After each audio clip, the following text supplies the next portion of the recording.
Okay, so today we're going to be talking about two-step equations.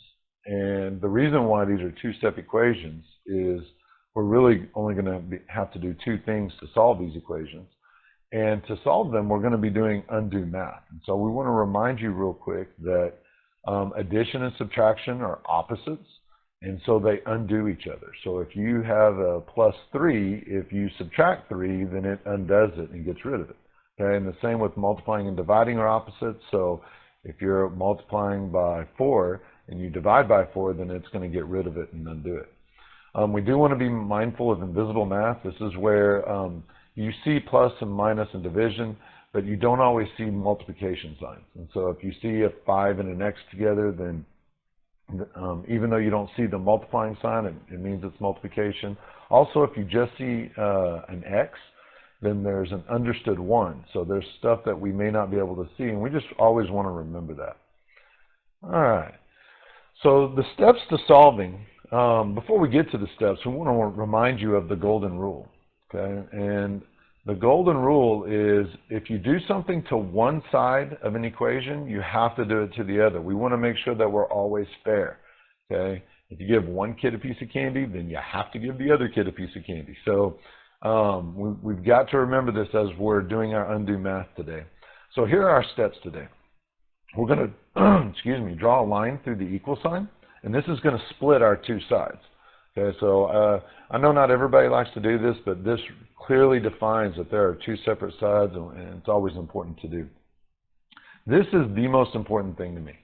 You absolutely must find the variable that we're going to get by itself, that we're going to isolate. And so one of the things kids always ask is, why do we have to take algebra? And we teach you how to solve problems in algebra. Now, not just mathematical problems, but life problems. And the very first thing you always have to do is identify your goal, and this is what we're doing here.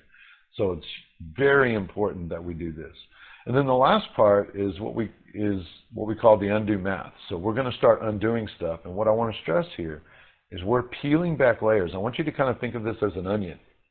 And the answer is on the very inside. And so we have to start peeling the outsides of this onion to get to the inside to get to our answer. And so that's what we're going to be looking at today. All right, so let's go ahead and jump into a problem here. So the first thing we're going to do is we're going to draw this line, okay? And this is going to create the two different sides. Okay, we want to circle the variable that we're going to get by itself. And so this is going to be our variable. So now we start with the undo math. So this is where we talk about peeling back the layers. So we circle the variable so that your eyes are going to be on it. So I want your eyes right here. So remember, this is the inside. This is when I get to this by itself, I've got my answer. And so now we start thinking, what's on the outside? Okay, well, here's my answer right here when I get x by itself. And so the next layer would kind of be this 5 right there. And then the layer after that would be this 3. And we're only focused in on this side, so we're not worried about the other side. So if that's the case, what's the outside layer? What are we going to peel back first? Well, it's going to be this 3 right here. So I'm going to go ahead and erase this real quick and let you see. All right, so how do we get rid of this 3? This is where the undo math comes in. If we're adding 3, then to undo it, we do the opposite, which would be to minus 3. And the golden rule says if I do it to one side, I have to do it to the other side. So whenever we do our undo math, the whole purpose of this is it gets rid of the layer. These cancel each other out, and now that outside layer is gone, and I'm left with 5x is equal to, and 23 minus 3 would be 20. All right, so now we're still trying to get x by itself. And we don't see a sign, so this is part of that invisible math. This is multiplication. So what's the opposite of multiply? Divide. So to undo this layer right here, we're going to divide.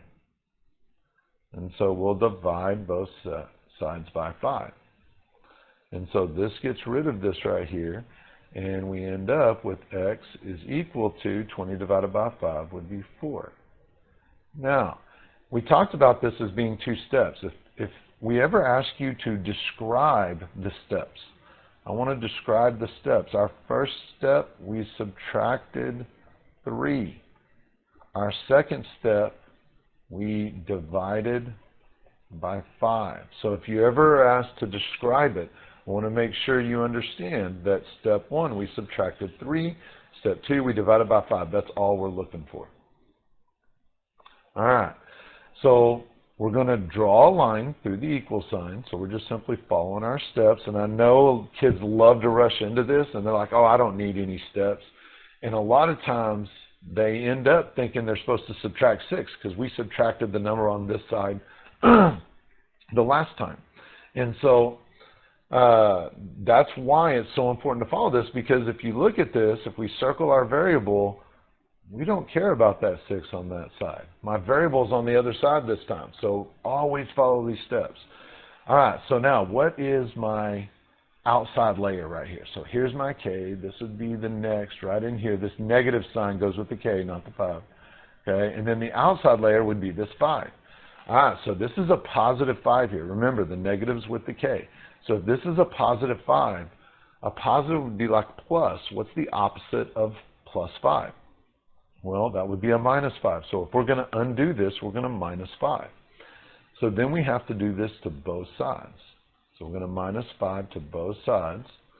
So that will undo this layer right here, and 6 minus 5 is 1.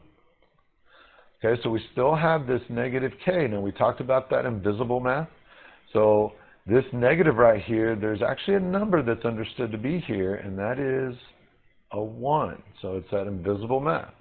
So this right here is multiplication again. So we're going to divide to undo it. So we're going to divide by 1 to both sides, negative 1, sorry, to both sides. That's going to undo this layer right here and leave us with a negative 1 is equal to k. So if we had to describe our steps, step 1, we subtract, I guess we don't need to write the minus. We subtract 5, and step 2, we divided by negative 1. All right. The third one. So we're going to draw our line, and we are going to circle our variable. And so my inside layer would be this right here, this fraction, which technically, remember, a fraction is division.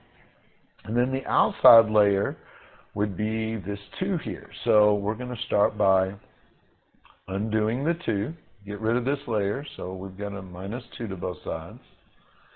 And then, so this right here, a lot of people freak out because they see a fraction. But I don't want you to think of this as a fraction. Remember, this is division. This is just simply how we write division in algebra. We don't use what I call this kindergarten division symbol right there. All right, so what's the opposite of divide? It is to multiply. So we're going to multiply by 4. And I always suggest that you write it up high.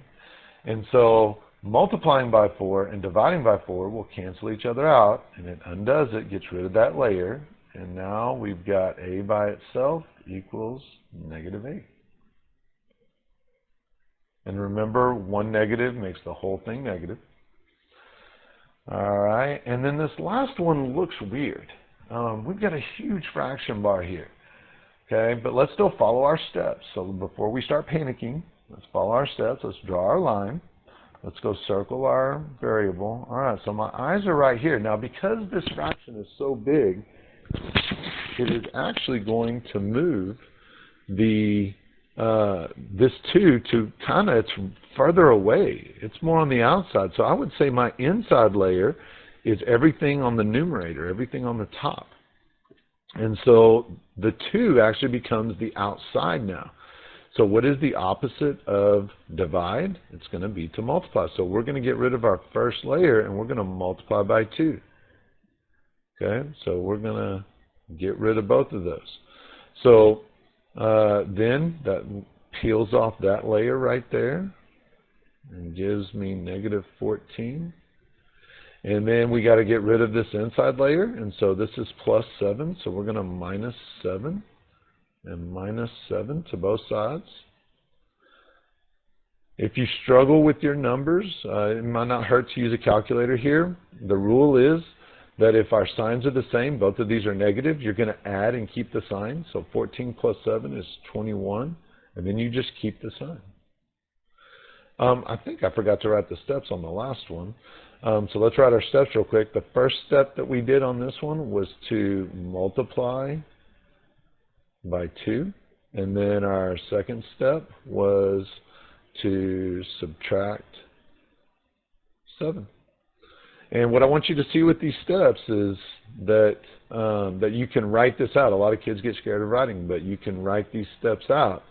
And sometimes we will ask you to do that. All right, hope this helps.